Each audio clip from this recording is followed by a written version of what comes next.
All right, guys, we're back. I want to touch base on a couple things here as we finalize 2021 and move into the new year. The new year will hopefully bring some more good projects here in the garage. We are going to be obviously finishing up hopefully the Top Gun this year. This Bad Judgment's leaving this week to go get some work done, so we're going to have a little bit of room to back the Kodiak in and kind of get together on a few things. So working on the industrial motor. Over here we have the factory turbo from the Cummins rail motor, which is sitting over on the other side of the garage. That's just a parts core motor. I am going to use a turbo out of it and the manifold to kind of stuff that turbo down a little bit lower. This is the Cummins rail manifold on here now. It takes a turbo, shoves it down. It's what the medium duty trucks use. It's what the new 03 to 07 trucks use, newer Cummins motors. So that is the factory high-rise second-gen manifold with an HX35 that we're not going to be using. This motor obviously didn't come with the turbo, so these are just stuff I had laying around. So that's on there. I dug through all my parts that I had laying around. I had a manifold stud kit for the exhaust manifold, new thermostat. I had some exhaust gaskets, front main seal, rear main seal. I had some fuel washers laying around. So again, I've done a lot of these Cummins swaps. So looking at the turbo, I did take the factory turbo apart. This was on a truck that actually was a hot shot truck. So did the shaft did get warm. You can see some color spots on it. Which no big deal, it'd probably be fine, but we are going to order a full rebuild kit. Rebuild that, stick some new seals and gaskets in it, and we're going to run this HY35W on this build. I think it'll be fine for this truck. Again, this is just going to have a 50 horse tune, 100 horse injectors, and it's just going to be a tow rig. So these turbos come apart pretty easy. Just make sure you remember that the compressor wheel 10mm nut is reverse thread when you pull the compressor wheel off, because if not, you will blast the stud. Rear main seal housing's off. I took the oil pan off today. Just kind of inspect everything. Everything looks good underneath there. We're gonna put new gaskets on everything. We're not going crazy with this build. Exhaust manifold gaskets. We might do head studs. I don't know. If we do head studs, we're not going to pull the head. We're just going to do the swap-a method, which I'm not a huge fan of, but it works. I did pull the factory rear freeze plug out of it, and I'm going to put an aftermarket bolt-in one in.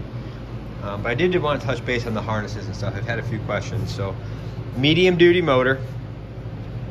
I am going to run the Dodge pickup truck ECM and wiring, due to the fact of if you run the medium-duty VP44 and the medium-duty ECM, it's very easy to wire. It's still only 5 wires, but it's not tunable.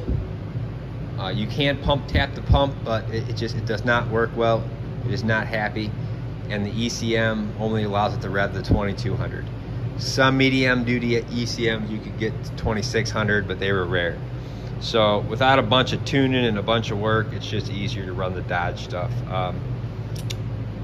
Dodge plug and play. When you do switch over to the Dodge, there's 2 things you got to look for: crank sensor, and behind the VP44 way back in there's a cam sensor.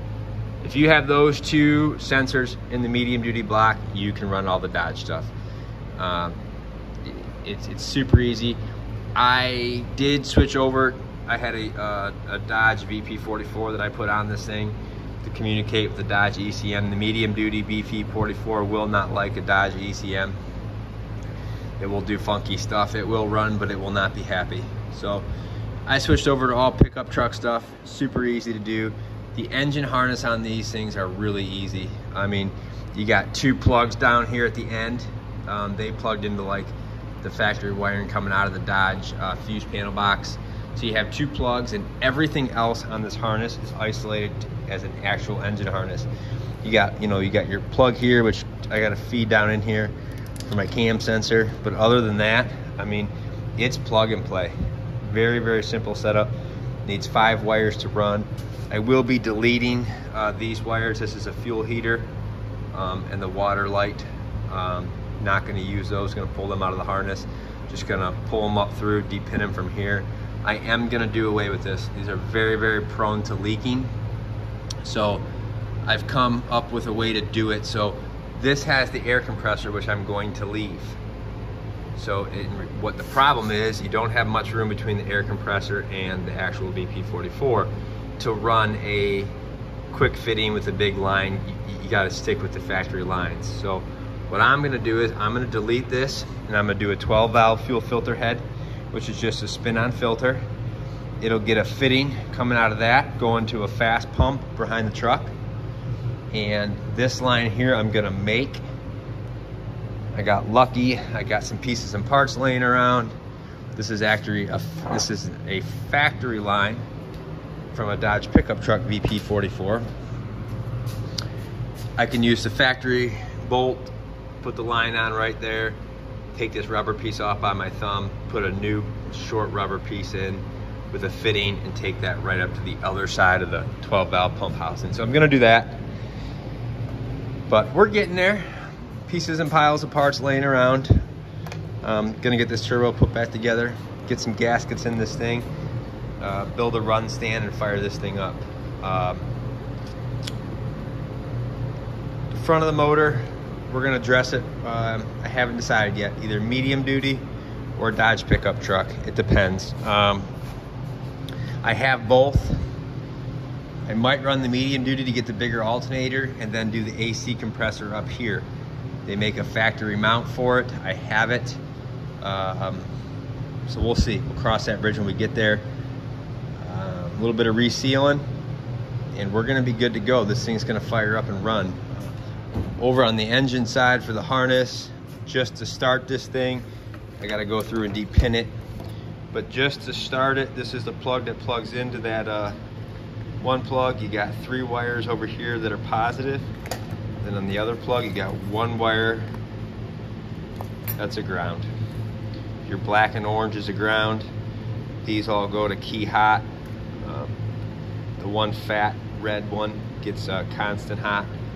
But you know, when I just go to temporarily start it on the ground, all those will go to hot. 1 ground, it'll fire right up.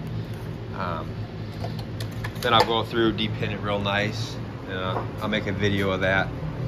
The nice thing is the throttle's on a bell crank up here. So, you know, you just got a throttle cable. Once you start it, you can give it a little pull. It'll take throttle. Once you know everything works, you're good to go. I'm gonna do away with the factory lift pump. I'm gonna put a fast Raptor on it, I think. We'll see. I might do a full air dog system. I'm not sure yet, but you'll have a nice big spin-on filter up here. I want to keep this truck pretty simple. The Raptors had a pretty good review, and they're a non-filtered system, so just use a big canister filter up here and it should be good. So we'll cross that bridge.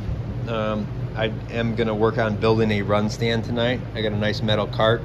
I'm going to weld up some mounts on it, get this thing switched over to that, build a little run stand. I want to hear it run.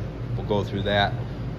I'll give you all the wiring diagrams in the notes once I'm done with them, and we'll go from there. We'll get back on the Top Gun project here. We're just kind of splitting our time. Not really too concerned about getting the motor in the Kodiak. I mean, we get to it when we get to it, but you know, I'm just kind of working on it in my spare time, getting it set up, getting it ready to run. Do have a tripod coming for the camera, so we'll be able to make better videos, a little bit of editing. We're gonna do a little bit of shirts and some free cups to give away, and just try to build it up a little bit to where when we debut this boat and get it running, we got a lot of subscribers and a lot of people on board for the project. All right, guys, have a happy new year.